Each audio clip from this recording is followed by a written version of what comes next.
მოგესალმებით ნიმატაროს არხზე. ნიმატაროს არხის მეგობრებო.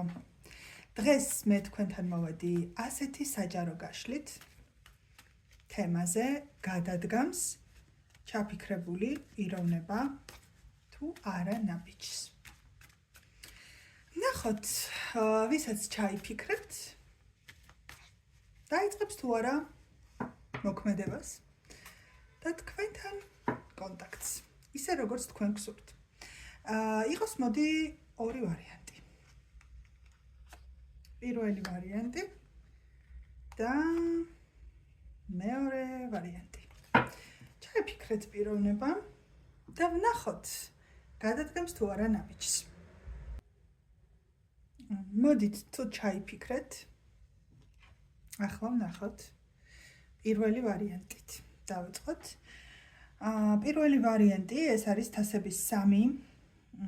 ეს კარტი თვითონ არის საკმაოდ სოციალური ბარათი, რაღაც ზეიმის, ბედნიერების, რაღაცის აღნიშვნის და ასე შემდეგ. და აქედან გამომდინარე ჩვენ შეგვიძლია დავასკვნათ, რომ აუცილებლად ექნება მას თქვენთან შეხვედრის სურვილი. შეიძლება ამისთვის თავისი მეგობრები ან გარშემომყოფები დაიხმაროს, ან ეს ყველაფერი რაღაც შემთხვევითი შეხვედრის სახით მოხდეს თქვენთან დაკავშირება, ან მაგალითად შეიძლება ძველი ნაცნობია და ურთიერთობის განახლება და გაცოცხლება მოხდეს. ან უბრალოდ შეტყობინება გამოგიგზავნოთ. ჩანს, რომ ადამიანი მზად არის კონტაქტისთვის. შეიძლება უბრალოდ ცოტა ფრთხილი იყოს, აგვიანებდეს ნაბიჯის გადადგმას, მაგრამ მაინც ჩანს რეალურად, რომ დაარღვევს სიჩუმეს და აუცილებლად გადმოდგავს ეს ადამიანი ნაბიჯს თქვენსკენ. რაც შეეხება მეორე ვარიანტს, მათთვის ვინც მეორე ვარიანტი აირჩია, თასების 5, ორივე ბარათი თასები ამოვიდა, ზოგადად თასი ეს გრძნობები და ემოციებია. თასების 5-ის ენერგია უფრო ცოტა მძიმეა.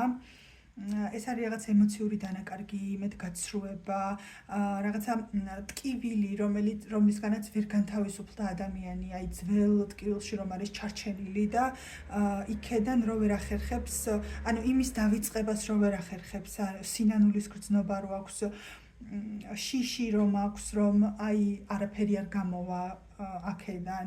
მოკლედ ჩაკეტილია ის პიროვნება და ფიქრობ, რომ დააგვიანებს, ძალიან რთული იქნება მისგან ამ ნაბიჯის გადადგმა, იმიტომ რომ ის არის უფრო წარსულზე, თავის დანაკარგებზე კონცენტრირებული და არ ცდილობს გამოსავალი დაინახოს, ანუ საკუთარ თავში და გრძნობებშია ჩატრიალებული. აქ ცოტა ისეთი სიტუაცია, რომ არ ჩანს, ანუ ნაბიჯის გადმოდგმა ჩაფიქრებული ადამიანისგან. ეს იყო დღეისთვის სულ. გემშვიდობებით შემდეგ გაშლამდე.